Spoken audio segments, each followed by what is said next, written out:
فيا أيها المسلمون نصركم الله أطيعوا الله وأطيعوا الرسول ودوموا على أمره واجتنبوا عن نهيه فإن لكم فيه خير الدارين۔ حضرات کرام، خطبہ مسنونہ کے درمیان قرآن عظیم کی جو آیت مبارکہ پڑھی،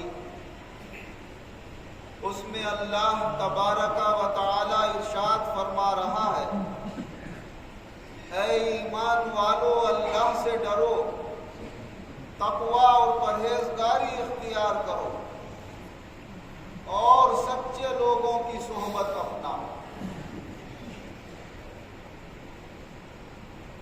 اللہ تبارک و تعالی نے اس مبارک آیت میں دو باتوں کا ہمیں کھل کر حکم دیا اور ایک بات کی طرف اشارہ فرمایا۔ جو دو باتیں ہمیں کھل کر بتائیں وہ ایک یہ ہے کہ ہم اپنے اندر تقوی اور پرہیزگاری پیدا کریں، گناہوں اور برائیوں سے بچنے کے لیے اپنے دل میں اللہ کا ڈر اور اللہ کا خوف پیدا کریں، اور دوسری بات یہ بتائی کہ جو سچائی کے راستے پر چلنے والے لوگ ہیں، اپنے دین میں بھی سچے ہیں، اپنی دنیا میں بھی سچے ہیں، ان لوگوں کے ساتھ اپنا اٹھنا بیٹھنا رکھو۔ اور جو ہمیں اشارہ ملتا ہے سچے لوگوں کی صحبت کا، اس صحبت سے ہمیں یہ سبب ملتا ہے کہ اللہ یہ چاہتا ہے کہ میرے بندے جب سچے لوگوں کے ساتھ بیٹھیں گے تو ان کے اندر بھی سچ بولنے کی عادت پیدا ہو، کیونکہ جو جس ماحول میں رہتا ہے، جیسی صحبت اختیار کرتا ہے، جن چیزوں کے قریب رہتا ہے، انہی چیزوں سے زیادہ متاثر ہوتا ہے۔ ہم دینی اعتبار سے اس صحبت کا اثر اس طرح خوب کھل کر محسوس کرتے ہیں کہ ہمارے مذہب اسلام کے اندر جو آج مختلف فرقے ہیں، مختلف جماعتیں ہیں، ان کے اپنے اپنے مدرسے قائم ہیں۔ جو بچے جس جماعت والے کے مدرسے میں پڑھتے رہتے ہیں اور ان استادوں کی صحبت اٹھاتے رہتے ہیں، بڑے ہو کر اور وہاں سے فارغ ہو کر ان کا ذہن بھی اپنے استادوں سے ملتا جلتا ہوتا ہے، اس لیے کہ ایک زمانہ انہوں نے اپنے استادوں کی صحبت میں گزارا، ان کے پاس بیٹھے ہیں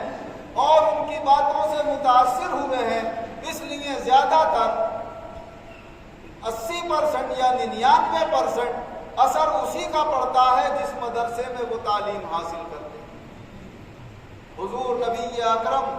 صلی اللہ علیہ وسلم نے ارشاد فرمایا کہ یہ علم دین تمہارا مذہب ہے، تم یہ بھی دیکھ لیا کرو کہ یہ علم دین کس سے حاصل کر رہے ہو، جس سے حاصل کرو گے اشارہ ملتا ہے کہ اسی کا مذہب اختیار کرو گے، کیونکہ جب اس کی صحبت میں بیٹھو گے تم تو سادے کاغذ ہو، وہ علم کی روشنی میں جیسی تعویلیں اور جیسے مطالب تمہارے ذہن کے اندر چھاپ دے گا وہی چھاپ پڑ جائے گی اور اسی صحبت کا اثر باقی رہے گا۔ یہ تو میں نے ایک مثال دنیاوی وہ دی تعلیمی اعتبار سے جو ہمارے اور آپ کے سامنے کھلے ہوئے نمونے ہیں۔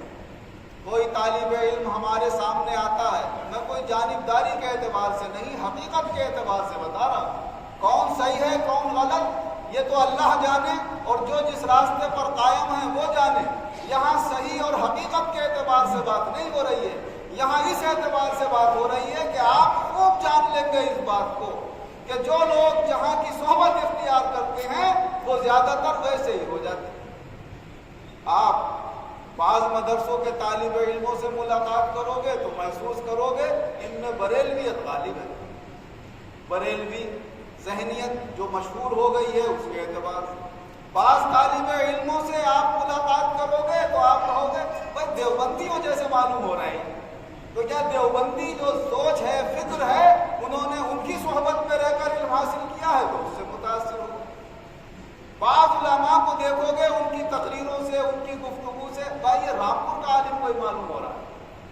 رامپور والے ذہن کے، درمیانی والے، بیچ والے ذہن کے معلوم ہو رہے ہیں۔ تو کیسے معلوم ہو رہے ہیں؟ کیونکہ انہوں نے جن استادوں کی صحبت اختیار کی ہے انہی کا اثر پڑا۔ بہرحال ان کے اوپر جو بھی اثر مرتب ہوا ہے، کچھ نہ کچھ ان کا دین سے تو تعلق ہے۔ تو ہمیں اللہ تبارک و تعالی قرآن عظیم کی اس آیت میں خبردار فرما رہا ہے کہ تم جن لوگوں کی صحبت میں بیٹھو گے، آہستہ آہستہ ان کی صحبت کا اثر تمہارے اندر داخل ہونے لگے گا اور تمہیں پتہ بھی نہیں چلے گا۔ جب آدمی سے 5-10 سال کے بعد یہ کہو کہ بھائی تم جب سے وہاں بیٹھے ہو، ان لوگوں کی تم نے صحبت اپنائی ہے، تمہارے اخلاق میں، عادات میں فرق آنے لگا ہے، تو وہ یہ سمجھتا ہے نہیں میں تو ویسی ہوں جیسے پہلے تھا۔ تو وہ آہستہ آہستہ غیر شعوری طور سے آدمی بدلتا ہوتا ہے اور اسے پتہ بھی نہیں چلتا۔ یہی حال آج ہمارے بچے اور بچیاں جب سمجھداری کی اور ان کو پہنچنا شروع ہوتے ہیں، 3 سال کے، 4 سال کے، تو انہیں سب سے زیادہ صحبت آج موبائل کی ملتی ہے۔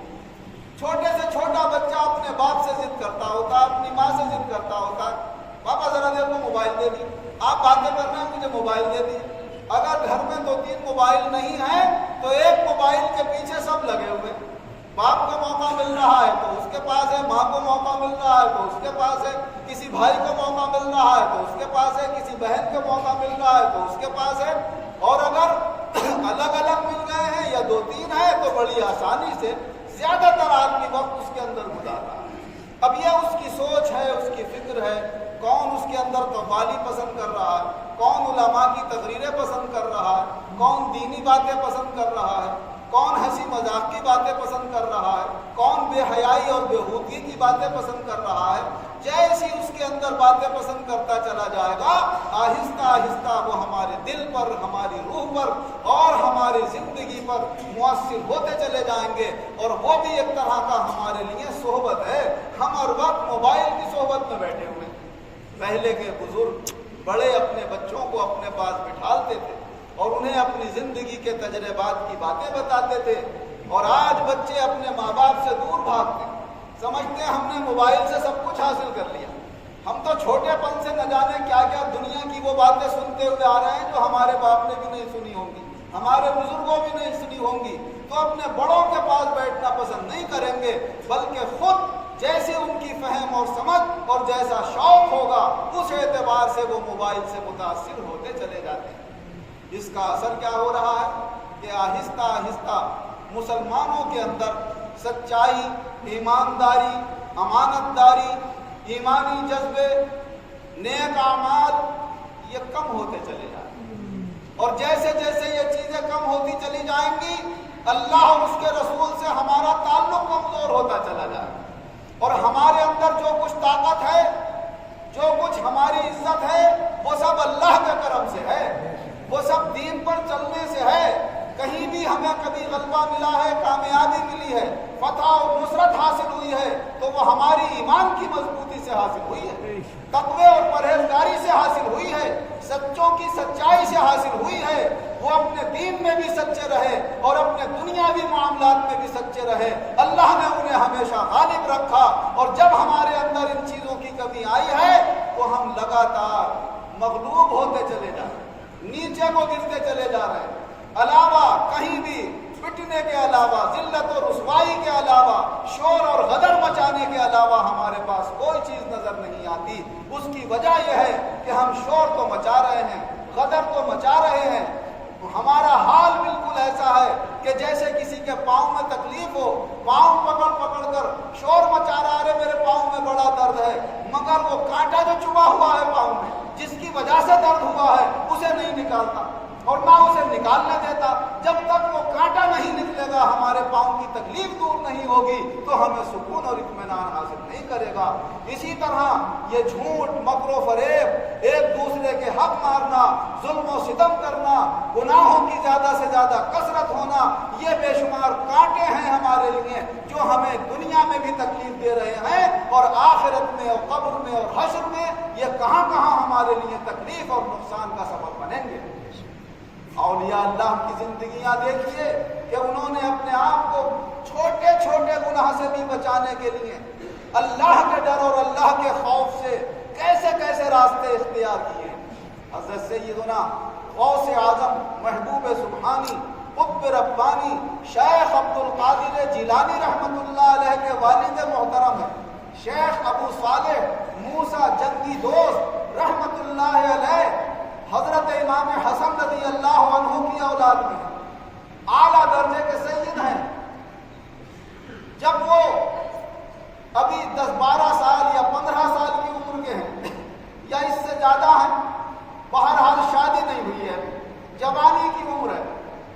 ندی کے ایک کنارے سے گزرتے ہوئے جا رہے، اس ندی میں ایک سیب بہتا ہوا جا رہا۔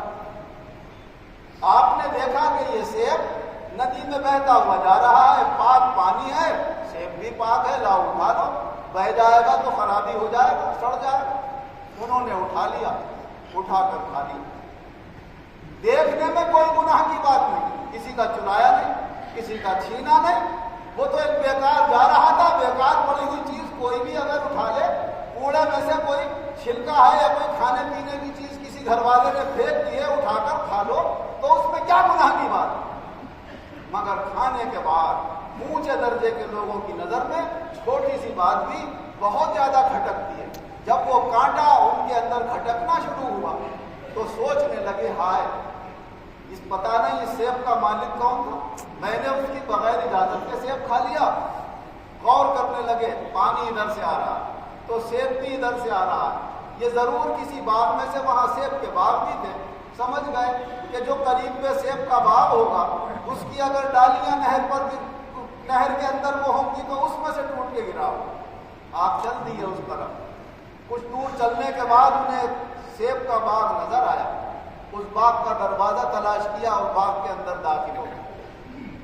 اس باغ کے جو مالک تھے وہ بھی اس وقت کے ایک بہت بڑے اللہ والے تھے۔ انہوں نے ان کو تلاش کیا، ان سے ملاقات کی اور کہا، صاحب آپ کے باغ کا سیب ندی میں ٹوٹ کر گر گیا تھا، وہ بہتا ہوا جا رہا تھا، میں نے یہ سوچ کر اٹھا کر کھا لیا کہ یہ بیکار ہو جائے گا، مگر پھر خیال آیا کہ مالک سے اجازت نہیں دی تھی، تو میں آپ سے اجازت لینے آیا ہوں کہ آپ اسے میرے لیے جائز کر دیجیے۔ ان بزرگ نے نیچے سے اوپر تک دیکھا، یہ جوان اور یہ ایمانی جذبہ ایک چھوٹی سی بات کے لیے آیا ہے، یہ ضرور کوئی اچھی صلاحیت والا ہے، لہذا اس کو ایسے نہ جانے دیا جائے، اسے اور زیادہ مضبوط ایمان کے اندر پہلے بنایا جائے، پھر اسے چھٹی دی جائے گی۔ اس کو کسی شاعر نے کہا ہے کہ مکتب عشق کا انداز نرالا دیکھا، اس کو چھٹی نہ ملی جس کا سبق یاد ہوا۔ وہ کہا بھائی سبق یاد ہے اس کا، دینی اور اسلامی، یہ چھٹی دینے کا نہیں ہے بلکہ یہ تو اور زیادہ پڑھانے کا ہے۔ وہاں بیٹے تم نے اتنا بڑا گناہ کر لیا، بغیر اجازت کے سیب کھا لیا، تمہیں ایسے نہیں چھوڑا جائے گا۔ سرکار کیسے چھوڑا جائے گا؟ کہا اتنے سال تک ہمارے باغ میں خدمت کرو گے، پانی دو گے، پیڑوں کی دیکھ بھال کرو گے، ہمارے پاس رہو گے اور جیسا ہم کہیں گے ویسا کرو گے۔ ہاں صاحب کر لیں گے، بالکل رہ لیں گے آپ کے پاس، اجازت لے آئے گھر سے، اجازت لے آئے اور وہاں پر رہنے لگے، خدمت کرنے لگے۔ جب خوب انہوں نے آپ کے اندر ایمانی صلاحیتوں کو اور اجاگر کر دیا، اور زیادہ سچائی میں مضبوط کر دیا، تو پھر فرمایا کہ اب تمہاری غلطی معاف کرنے کا اور سیب تمہارے لیے جائز کرنے کا وقت آ گیا ہے، مگر بس ایک شرط اور ہے، وہ پوری کر دو، ہم معاف کر دیں۔ بھائی کیا شرط ہے؟ کہ ہماری ایک بیٹی ہے، آنکھوں سے اندھی ہے، ہاتھوں سے ٹوٹی ہے، پاؤں سے لنگڑی ہے، عیب دار ہے، ہم کس کے ساتھ اس کا نکاح کریں؟ تم نکاح کر لو اس کے ساتھ، اس لحاظ سے جب تم نکاح کر لو گے ہماری بیٹی کی شادی ہو جائے گی، ہم خوش ہو جائیں گے، تمہاری غلطی معاف کر دو۔ کہ اچھا صاحب شادی بھی کر لیں۔ دونوں طرف سے شادی طے ہو گئی، رشتہ دار شریک ہو گئے، نکاح ہو گیا۔ جب رات کو اپنی بیوی کے پاس یہ جاتے ہیں تو دیکھتے ہیں کہ وہ لڑکی تو انتہائی خوبصورت ہے، آنکھیں بھی ٹھیک ہیں، ہاتھ پاؤں بھی ٹھیک ہیں، تو یہ گھبرا کے باہر نکل آئے کہ شاید غلطی سے کوئی اور لڑکی دلہن کی جگہ آئے۔ رات بھر باہر بیٹھے رہے، صبح کو جب ان کے خسر آئے تو انہوں نے کہا حضرت آپ نے یہ کیا ہمارے ساتھ کیا؟ آپ نے تو یہ فرمایا تھا کہ وہ آنکھوں سے اندھی ہے، ہاتھوں سے ٹوٹی ہے، پاؤں سے لنگڑی ہے، وہ تو انتہائی خوبصورت لڑکی وہاں پر بیٹھی ہوئی ہے، دلہن بنی ہوئی، یہ کیا معاملہ؟ تو انہوں نے فرمایا بھائی یہی ہماری بیٹی آنکھوں سے اندھی اس وجہ سے ہے کبھی غیر محرم کو اپنی آنکھوں سے نہیں دیکھا، یہ مقصد تھا ہمارے اندر۔ ہاتھوں سے ٹوٹی اس وجہ سے ہے کہ کبھی غیر محرم کو اپنے ہاتھوں سے نہیں چھوا، پاؤں سے لنگڑی اس وجہ سے ہے کہ کبھی بلا اجازت اور اپنے بڑوں کے بغیر کبھی گھر سے باہر نہیں نکلی ہے۔ تو اس وجہ سے ہم نے یہ بتایا تھا کہ یہ اس کے اندر وہ خرابیاں ہیں، بلکہ یہ خرابیاں نہ تھیں، اس کے اندر اور خوبیاں اور کمالات تھیں۔ ان سے نکاح ہو گیا اور پھر اللہ نے ایسے اعلیٰ درجے کے جو ماں باپ تھے ان کو عطا فرمائے حضرت شیخ عبد القادر جیلانی رحمۃ اللہ علیہ، تو جن کے ماں باپ اعلیٰ درجے کے متقی اور پرہیزگار ہوں اور انہوں نے اپنی تربیت میں جس بچے کو پالا ہو تو اس کے کمال کا پھر کیا عالم ہوگا۔ ویسے ہی آپ نے سنا کہ بچپن سے آپ کتنے سچے تھے کہ جب ڈاکوؤں نے آپ کے قافلے پر حملہ کیا تھا اور لوٹنے کے بعد آپ سے پوچھا تھا تو آپ نے سچ بتا دیا تھا میرے پاس 40 اشرفیاں۔ سردار نے جب کہا کہ بیٹا تم نے کیوں بتا دیا، وہ صدری پھاڑ کر دکھا بھی دی، تو فرمانے لگے میری ماں نے چلتے وقت مجھے ایک نصیحت کی تھی، بیٹے کبھی جھوٹ مت بولنا، ہمیشہ سچ بولنا۔ اور آپ سنتے ہوں گے سب لوگ کہتے ہیں کہ سچ کو کوئی آنچ نہیں ہے، سچائی ہمیشہ ایک ہوتی ہے، ہزاروں جھوٹوں پر بھاری ہوتی ہے۔ اور سچا آدمی اگر دنیا میں کبھی چال بازوں سے مات بھی کھا جائے لیکن اللہ کے یہاں اس کا بہت اونچا مقام ہوتا ہے اور اللہ دنیا میں بھی اسے عزت دار بنا دیتا ہے۔ تو سچائی بہت بڑی دولت ہے، اسی لیے اللہ تبارک و تعالیٰ نے ہمیں سچ بولنے کا بھی حکم دیا، اور اس مقام کے سچے تو نہیں ہو سکتے جیسے اللہ کے مقرب بندے ہوتے ہیں، تو اللہ تعالیٰ نے فرمایا جہاں تک ہو سکے سچائی کو اختیار کرو، اور زیادہ سچائی میں کمال پیدا کرنے کے لیے سچے لوگوں کی صحبت اپناؤ، جیسا کہ حضرت غوث اعظم کے والد محترم نے ان بزرگ کی صحبت بھی اپنائی اور اپنے آباء و اجداد سے بھی وہ سچے تھے، تو اللہ نے ایسے ایسے باکمال ہستیاں پیدا فرمائیں۔ وہ سچے جب دشمنوں کے مقابلے میں آتے تھے تو اللہ تبارک و تعالیٰ سے ان کا تعلق تھا، اللہ کی مدد ان کے لیے آتی تھی اور اللہ انہیں غلبہ، فتح، نصرت اور کامیابی عطا فرماتا تھا۔ آج ہمارا تعلق اور کنیکشن اللہ تعالیٰ سے کمزور ہوتا چلا جا رہا ہے، مدد تو اب بھی آ رہی ہے اور اتنی آ رہی ہے کہ ہمیں محسوس نہیں ہے۔ کیوں؟ اس لیے کہ ہم دیکھ لیں کہ ہم بھیڑ بکریوں سے زیادہ حیثیت نہیں رکھتے، لیکن اللہ کیسے ہماری حفاظت کرتا ہے،